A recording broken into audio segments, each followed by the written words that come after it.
Сайн байцгаана үзэгчтэй. За та бидний гэр бүл найз нөхдийн хэн нэг нь хувийн мэдээллийг алдснаас болж данснасаа мөнгө алдах. За сүлжээний бизнест элсэж мөнгө алдсан гэх мэтээр ямар нэгэн байдлаар залилан луурын гэмтэргийн улбараас хохирогч болж мөнгө санхүүгээрээ хохирсоор байна. За 1990-ад оны үед хадгаламж зээлийн хоршоо гадаадын улс орнуудад виз найдвартай гаргана гих зэргээр бусдыг заллах үйлдэл цагдаагийн байгууллагад бүртгэгддэг байсан бол одоо үед сүлжээний болон цахим мэдээллийн хэрэгслээр иргэдийн мэдээлэлд гэмт этгээдүүд хууль бусаар нэвтэрч хохирол учруулдаг санхүүгийн залилан луурын хэрэг ихсэж байгааг статистик тоо баримт нотолж байна. За нийт гэмт хэрэгт заллах гэмт хэргийн эзлэх хувь 2016 онд 7.9% байсан бол 2017 онд 9.2%, за 2018 онд 12.7% болсон бол 2019 онд 16%-д хүрч өсчээ. За тоогоор илэрхийлбэл заллах гэмт хэрэг 2017 онд 2896 байсан бол 2018 онд 5372 болж, за 2019 онд 7821 болж жилээс жилд тоо нь өссөөр байна. Санхүүгийн лувир залиланд өртөх гол шалтгаан нь богино хугацаанд их мөнгө олох гэсэн иргэдийн шунал дээр дөрөөлж байгаагаас гадна тулгарсан асуудлаа хялбар шийдвэрлэх гэсэн иргэдийн хүсэл гинэн итгэмтгий зам дээр тулгуурлан үйлдэгддэг байна. Өнгөрсөн онд шүүхээр шүүн таслагдсан хэргийн 49.3%-ийг залилах гэмт хэрэг эзэлсэн байна. Монголчуудын аливаа мэдээллийн цаа талыг нь нарийн ягталж үздэггүй нь залилах гэмт хэргийн хохирогч болох үндсэн шалтгаан болж байгааг цагдаагийн байгууллагаас анхаарууллаа. Түгээмэл үлдэгдэж байгаа хохирол ихтэй залилах хэргийг үйлдэлийн аргаар нь ангилвал нэгдүгээрт хөдлөх болон үл хөдлөх хөрөнгийг худалдах, худалдан авах, түрээслэх, түрээслүүлэх, арилжих, барьцаалах, иргэд хооронд өндөр хүүтэй мөнгө зээлэх нэрээр бусдыг залилах. 2. Гадаад улсад зорчих виз гаргаж өгнө гэж залилах. 3. Иргэдийн имэйл болон фейсбુક хаягт хууль бусаар нэвтрэн тэдний нэрээр ойр дотны найз нөхөд ах дүү нараас нь яралтай мөнгөний хэрэгцээ гарлаа туслаач гэж залилах. 4. Иргэдээс гар утас худалдаж авна. Утсаар чинь яриад өгье гэх мэтээр гар утас залилах. 5.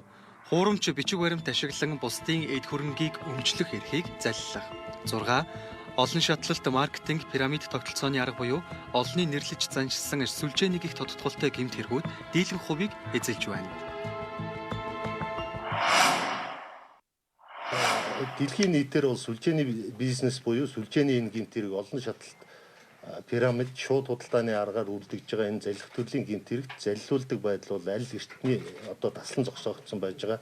Гэтэл Монгол улсын иргэд маань энэ одоо залилах төрлийн энэ үйлдэлийг мэддгүйгээсээ болоод богино хугацаанд одоо мөнгөө өсгөх, өөрсдийн зовж хөдөлмөрлж олсон мөнгийг өсгөх нь боломж байна гэж одоо буруу ойлгож харснараа энэ төрлийн гэмт хэрэгт хохирдог, давхар хохирсныхаа хажуугаар одоо мөрдөн шалгах ажиллагаанд одоо хариуцагчаар татагдаж гэмт хэргийн хариуцагч болдог энэ тохиолдлууд бас буурахгүй байгаа учраас иргэдтэй мэдлэг мэдээлэл өгөх нь зүйтэй маа гэдэг энэ зорилгыг бас агуулж байгаа. Хулгайн гэмт хэрэг бол одоо иргэдийг маань одоо орон гэрээ юм уу өмч хөрөнгөө хараа хяналтгүй орхисны дараа хулгайн гэмт хэрэг бол үйлдэгддэг бол залилах хэрэг маань хүнтэй иргэнтэйгээ харилцааны явцад нүүр нүрээ харж ярьж явах явцад одоо үйлдэгддэг учраас харилцааны явцад иргэн маань өөрөө тухайн асуудлыг нягтлаад судлаад ятгаад байгаа одоо өндөр хэмжээний ашиг олно гэж итгүүлэх гэж оролдоод байгаа энэ мэдээллийг нягтлсан тохиолдолд хуурдахдаггүй байх, зарилуулахгүй байх боломж байна гэж.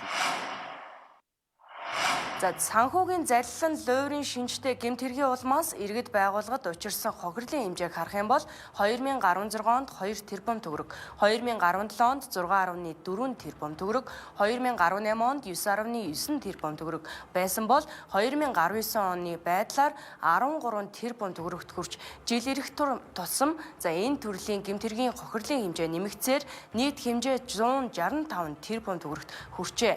За цагдаагийн байгууллага гэмт хэрэгт гарсан тохиолдолд хуулиараа мөрдөн шалгадаг. Гэхдээ нэргсэн ойн хашгирахгүйгээр иргэд альва санхүүгийн асуудалд улс суурьтай хандлага өөрчлөх хэрэгтэй байгаамаа. За ингэснээр гэмт хэргийн хохирогч болж хөрөнгө мөнгө алдахгүй байх боломж байгаамаа. За улс орнуудын хувьд хамгийн их анхаарлаа хандуулах шаардлагатай үндэсний аюулгүй байдалд шууд нөлөөтэй асуудалд нэгдүгээрт хар тамхи нэрлэгдэж байгаа бол за хоёрдугаарт садар самуун, гуравдугаарт казино, за дөрөвдүгээрт пирамид тогтолцоо сүлжээний бизнес ордог байна. Манай улсад сүүлийн 3 жилд сүлжээний бизнесийн 12 хэрэг бүртгэгдсэн байдаг бол хохирогчдын тоо 40 мянгад хүрсэн байна. Санхүүгийн ловөрт өртөхгүй байх хамгийн сайн арга бол санхүүгийн мэдлэг боловсралтай байх явдал юм. Ихэнх санхүүгийн ловөр толгой иргэн буюу үр дүн нь хурдан мэдэгдэхгүй сүлжээний бизнесийн системийг ашигладаг. Үүнийг санхүүгийн пирамид гэх зэргээр нэрлэдэг.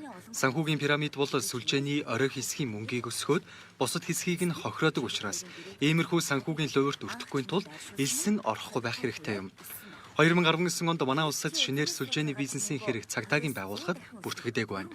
Гэхдээ сүлжээний бизнест мөнгө алдсан иргэдийн хувьд мөнгөө буцаан авах боломж байхгүй. Учир нь сүлжээний бизнес гадны улсаас орж ирдэг. Сүлжээний бизнес нь эдийн засгийн хямралтай, ажилгүйдэл ядуурл ихтэй, хөдөлмөрийн үнэлэмж багтай, төр засагтаа итгэхэ болсон амар хялбар аргаар мөнгө олох гэсэн бэлэнчлэг сэтгэлгээ хэд газар авсан зах зээл дээр их хвчлэн үйлдэхэр нарийн зохион байгуулалттайгаар хийдэг залилангийн гэмт хэрэг юм. За санхүүгийн залил нь нэг их толгой эргүүлэхгүйгээр хурдан хугацаанд явагддаг. Ямарваа зүйлийг тооцоолохгүйгээр итгэх гинэн байдлаар хүлээж авахгүй байх, за хялбар аргаар хурдан мөнгө олох гэж хичээдэггүй байх, за мэрэгжил ур чадвар шаардахгүй ажил хийх тухай бодохгүй байх зэрэг хандлага өөрчилснөөр санхүүгийн лувир залиланд өртөггүй байх боломжтой юм а. За цагдаагийн байгууллагын статистик мэдээллээр Монгол улсын эрүүгийн хуулийн 17-гийн 3 дугаар зүйлд заасан залилах гэмт хэргийн гаралт нэмэгдэж нийт гэмт хэргийн 14-өөс 16% хүрсэн байгаамаа. За иймээс ч Монгол банк, Монголын банкуудын холбоо, цагдаагийн байгууллага хамтарч иргэдийг залилах гэмт хэрэгээс урьдчилан сэргийлэх, иргэдийн эрх зүй санхүүгийн боловсруулалтыг дээшлүүлэх, за хууль зүйн мэдлэг олох зорилготой ятгах тусам нэгтэл нэгдсэн арга хэмжээг улсын хэмжээнд зохион байгуулж байна. Ер нь бол иргэд маань дийлэнхтэй судлаад үзэхээр энэ залих гэмт хэрэг гэдэг маань өөрөө юу юм бэ? Ямар үйлдлийн аргаар үйлдэгдгийг, ямар одоо үйлдэл хийсэн тохиолдолд энэ залих төрлийн гэмт хэрэг болоод байгаа юм бэ гэдэг энэ мэдлэг мэдээлэл дутмаг байна. Ийм бид бүхний гол зорилго нь иргэддээ энэхүү дутагдаад байгаа мэдлэг мэдээллийг өгөх зорилгыг гол нь агуулж байгаа. Энэ одоо бас иргэдийнхээ мэдээллийн хүртээмжийг сайжруулснаар энэхүү гэмт хэргийн гаралт буурах, иргэд маань энэ төрлийн гэмт хэрэгт хохирохгүй байх, өртөхгүй байх, залиулахгүй байх боломж нь нэгдэх юм а. Санхүүгийн үйлчлэгээ маань одоо илүү онлайн, дижитал хэлбэр рүү орсон. Энэ маань өөрөөр хэлбэл бид нар банкн дээр заавал очлоггүйгээр одоо банкны үйлчлэгийг авч болдог ийм хэлбэр рүү орсон байж байгаа. Тэгэхээр зэрэг энэ үйлчлэг нь бас тодорхой хэмжээгээр одоо өөрийнх нь интернет банкны нууц аюулгүй байдлыг манай харилцагчид хангах одоо шаардлагыг улам бүр өндөд тавьж байгаа. Өөрөөр ингэ чадахгүй бол одоо бас өөрөөсөө тэр янз бүрийн гэмт хаалгад хүртэх магадлал байх юм үндэслэл байгаа. Тийм учраас бид нэр өөрсдийн одоо банкны харилцагчдын өөрсдийн мэдээлэл бол одоо зөвхөн өөрсдөд нь байна. Тэрийг бол хяндж өгч болохгүй, тэрийг байнга шинжилж явах ёстой, тэрний нуусыг байнга хадгалж явах ёстой гэдэг бол одоо манай харилцагчдын амин чухал асуудал юм а гэж ингэж ойлгож байгаа. За иргэд мэдээллийг шалгадаггүй гинэн итгэмтгийн нөгөө талаар шуналдаа хөтлөгдсөн зан нь олон сүлжээний хэрэгээ охирогч болгодгоо. За залилах гэмт хэрэг нь хувь хүмүүсийн хооронд үйлдэгддэг учраас цагдаагийн байгууллагаас хяналт тавих боломж хомс байдаг. За иймээс ч тухайн хэргийг үйлдэгдэхээс өмнө иргэдэд сэрэмжлүүлэг мэдээлэл хүргэх нь чухал юм а. За залилагч этгээдийн гол шинж нь их хэмжээний мөнгө амладаг, ойрын хэн нэгний нэр барьдаг учраас тухайн мэдээллийг эхлээд шалгах, мөн санхүүгийн мэдлэгтэй байх шаардлагатай юм а. За захин мөнгө пирамидын луурийг дэлхийд хүлээн зөвшөөрөхгүй, луур залилан гэдгийг мэдээлсээр байхад монголчууд олноор элсэн орж хохирогч болж байгаа нь мэдээллийг огт нэгтэлдэггүй, асуудалд сэтгэлийн хөдлөлөөр ханддаг. За санхүүгийн мэдлэг мэдээлэл хомс байдагтай холбоотой юм а. Сүлжээний хэргүүдийн чинь дийлэнх нь хэлийн гаднаас Монгол улс руу янз янзын тийм сүлжээний гэж байгаа нөгөө пирамид тогтолцооны аргыг хэрэгэлсэн гэмтэр үйлдэлүүдийг Монгол улсад нэвтрүүлээд энэ хүмүүс илсээд мөнгө нь өөрөө гадагшаа гараад байгаа нэг ийм юмуд харагдаад байна. Тэгээд энэ мөнгө маань өөрөө нөгөө бага биш. Нэлээд бас тодорхой хэмжээний хүний анхаарал татахуус хэмжээний мөнгө гадагшаа гарч байгаа. Дээрээс нь одоо шил бид нар бүгд анзаарч байгаа шүү дээ нөгөө Facebook орчинд нөгөө нэг баг хүүтэй их хэмжээний зээл олгоно гэсэн нэг тийм зар сурчлагаанууд тийм ээ. Энэ сурчлагаанууд явж байгаа бас л энэ бас хэлийн гаднаас үлдэгдэж байгаа гэмт хэрэгүүд. Мөн одоо шинэ гадаад худалдаа эрхэлж байгаа байгууллагуудын хувьд болохоор нөгөө харилцагч байгууллагаттайгаа имэйлээр харилцаж байгаа хувьцад мэдээлэл алдаад ингээд нөгөө барааны төлбөргөө шилжүүлсэн мөнгө маань залгич этгээдийн данс руу шилжээд орчиж байгаа тохиолдлууд бас их байрж байгаа. Тэгээ эн чинь бас л мөн хэлийн гаднаас үүдэгдэж байгаа гэмтэргүүд байна. За техник технологи хөгжихийн хэрээр банкны бүтээгдэхүүн үйлчилгээ улам боловсронгуй болж банкны үйлчилгээг авахд илүү хялбар болсоор байгаамаа.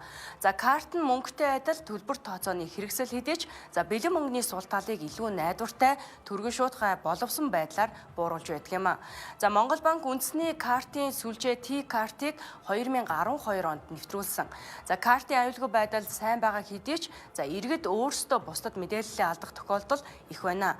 За жишээлбэл таны дансанд мөнгөө хийгээд ATM-ээс мөнгө авчиг гэх нэрээр бусдын дансаар залилангийн луврын мөнгөө дамжуулж авах тохиолдол их байгааг цагдаагийн байгууллагаас анхааруулж байгаамаа.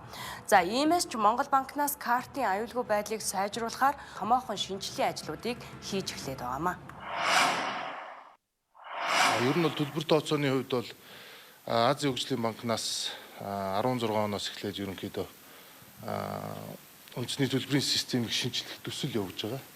Төслийн хүрээнд бол дэд бүтцүүд болон одоо хардвер, софтвер одоо бусад одоо төлбөрийн системтэй холбоотой бүх зүйлийг шинжлэх, олон улсын стандарт төрөх, дэлхийн стандарт төрөх ажлыг бол ер нь сүүлийн 2 жил бол Монгол банкнаас маш эрчимтэй явуулж байгаа. Тэгээ шинээр орсон систем, програм хангамжаа бол дор бүрэн танилцуулаад иргэд тэгээд сэтгүүлчдтэй бол уулзаад явж байгаа. Тэгэхээр тэр тал дээр бол бас ойлголт байгаа байх гэж бодож байна. Нууцлал аюулгүй байдлын хувьд бол мэдээж шинэ систем орсноороо юу гэх юм одоо олон улсын стандартад нийцхүйц болсноороо нууцлал аюулгүй байдлын хувьд маш өндөр түвшинд очиж байгаа гэж үзэж байгаа.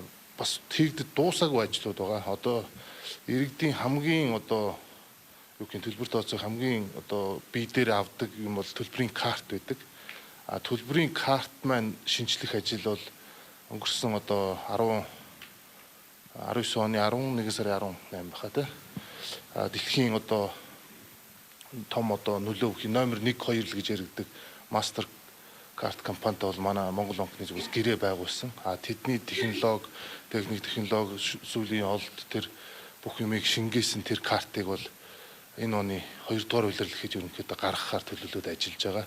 Төлбөрийн картын хувьд бол ямар ч байсан банкуудын чиптэй карт гаргаад те интернет орчинд бол 3 диск кодтай болцсон бүх гүйлгээнүүд.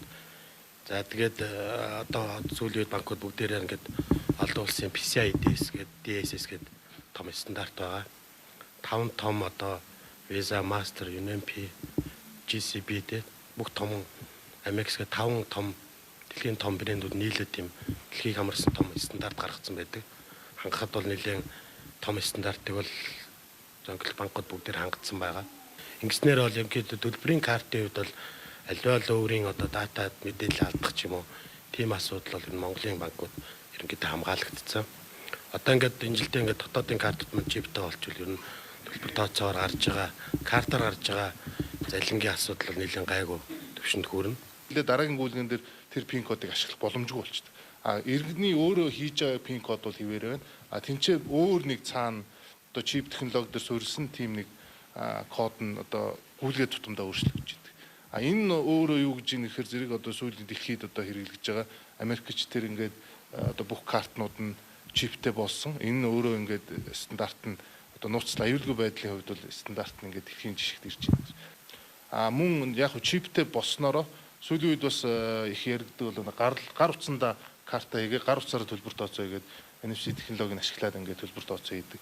Энийний одоо яг энэ юу гэх юм босго нь бол өөрөө чиптэй байж иж гар утас руу ордог. Тэгэхээр зэрэг энэ Монголын T-карт маань өөрөө чиптэй болсноор гар утсанд орно илүү одоо төлбөр тооцооны илүү өргөн одоо хэрэглэх боломж нь нэгдэж байна. За картын аюулгүй байдал ийхүү сайжирч байгаа. За иргэд өөрсдийн хувийн мэдээллээ Facebook-оор алдснаас болж интернет банкаараа мөнгө алдах тохиолдол их байна. За Facebook-ээс гаргасан 2018 оны судалгаагаар Монгол улс Facebook-ийн хэрэглээгээр Азад нэгт дэлхийд 10 төвчигдэж байна. За манай улсын 15-аас 60 насны 10 хүн тутмын 8 буюу 1.7 сая хүн ямар нэгэн байдлаар сошиал медиа ашиглаж байгаамаа. За иргэдийн цахим орчин дахь хэрэглээ ийм өндөр байгаа ч за мэдээллийн нууцлалтаа анхаарлаа хандуулахгүй байдал за мөн амьд харилцаа дутмаг байгаа нь гэмт хэргийн охирогч болох нөхцөл байдлыг бүрдүүлж байна гэдгийг цагдаагийн байгууллагаас хэлж байна.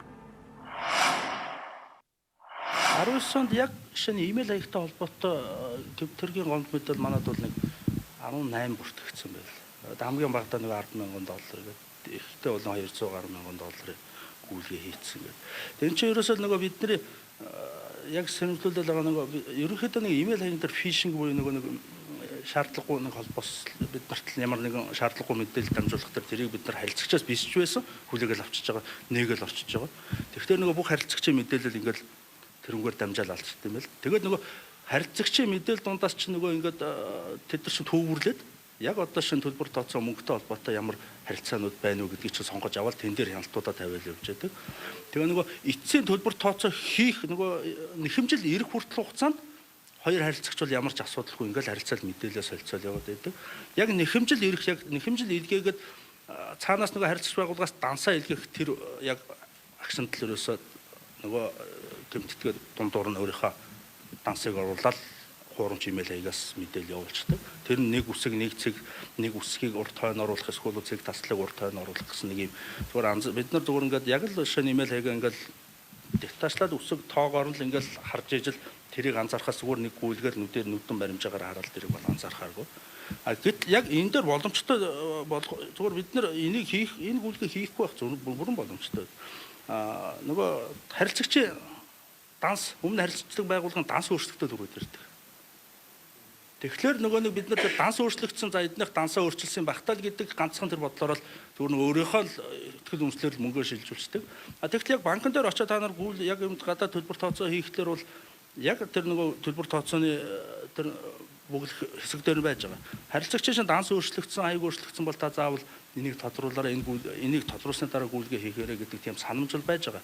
Бид нар 2017 онд өнөөдөр бид ярилцж байгаад яг ийм юм байх хэрэгтэй байна гэдгээр ингээд оруулсан. Тэрийг хүртэл одоо шинэ ингээд нэг гүйлгээ хийж байгаа анзаарахгүй л яваад байгаа.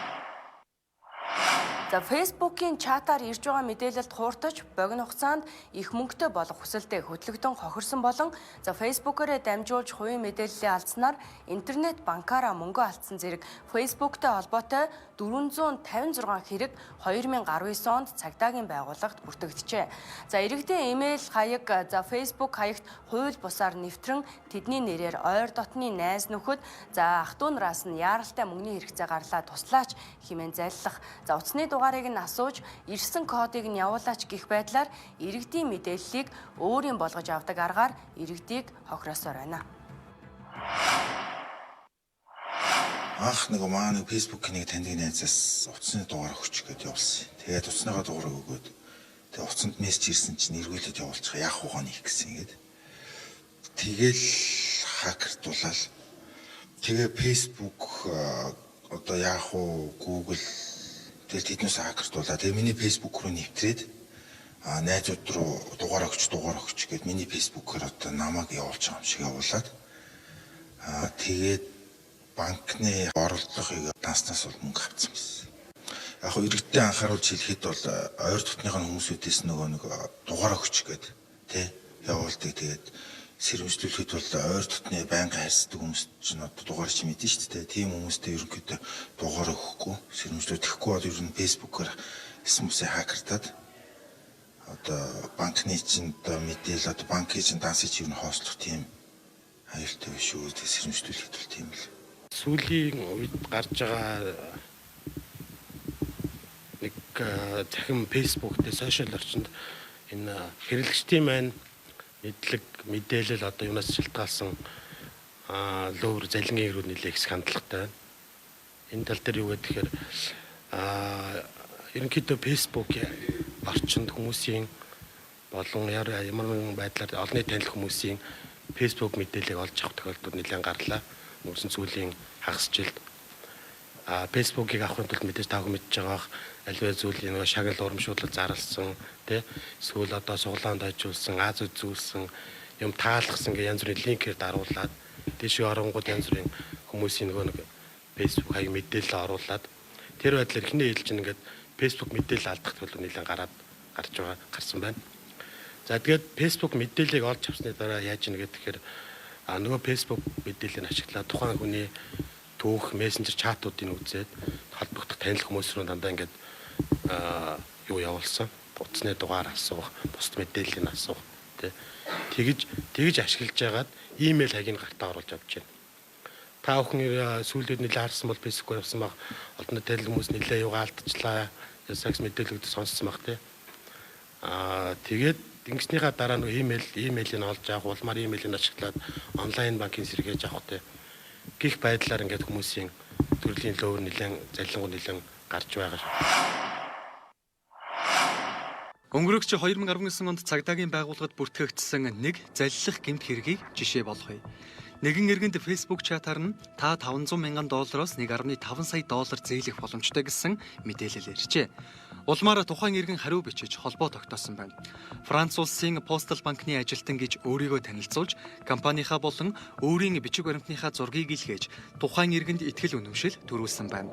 $500,000-ыг жилийн 2% хүүтэй 15 жилийн хугацаатай олгоно гэжээ. Монголд арилжааны банкуд иргэдийн бизнесийн зээлийг 21-ээс 24% хүүтэй олгож байхад энэ мессеж алдаж боломгүй алтан боломжийг санагдсан нь гарцаагүй. Иймээс 2 хоногийн хугацаанд тухайн иргэн 80 удаагийн үйлдэлээр зээл олгоход шаардлагатай зардал хураамж нэрээр 200 гаруй сая төгрөгөө шилж авчээ. Ингээд $500,000 буюу 1.4 тэрбум орчим төгрөгийн зээл авахын тулд 200 сая төгрөгөө залилуулсан байна. Улмаар хохирогч 6 сарын дараа цагдаагийн байгууллагад хандсан байгаа юм. Цагдаагийн байгууллагын шалгалтаар Франц улсын Postal банкны ажилтан гэж өөрийгөө танилцуулсан хүний Facebook-ийн хандлт нь Хуамын арлаас хийгдсэн нь тогтоогдсон байна.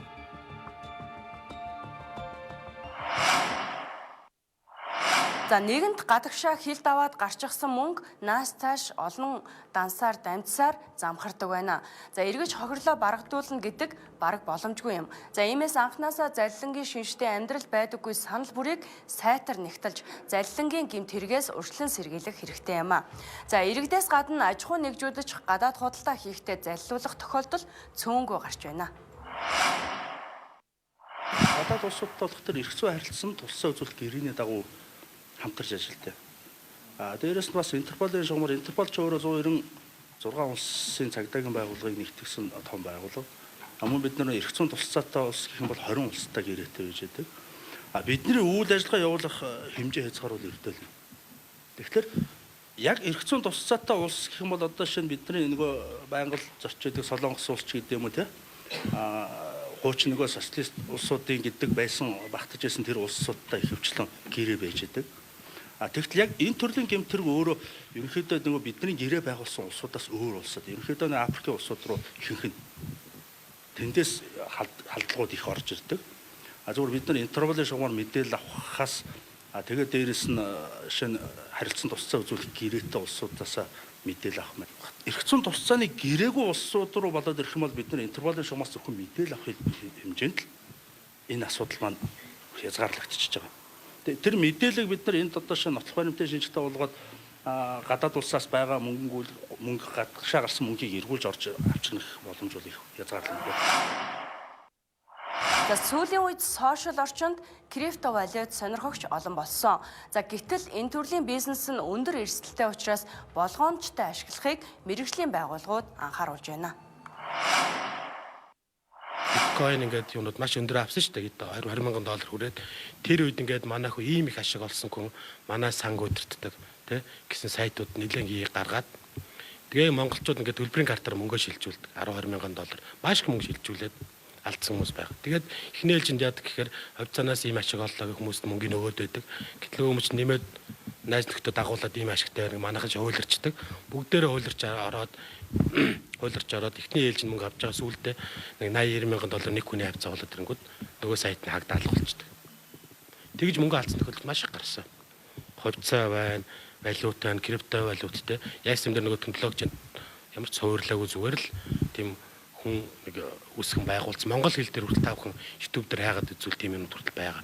Монгол хэл дээр ингээд сургалт мургалт хийцэнтэй ингээ манай сайт манай энэ санг үүсгэн байгуулсан хүн ингэж их ашиг олсон тий ийм хүмүүс байгаа. Ингээд ашиг олж хэдэн үе яаш ингээд тарих угаагаад тэгээ ингээд маш их мөнгө алдсан хүмүүс ирдэг.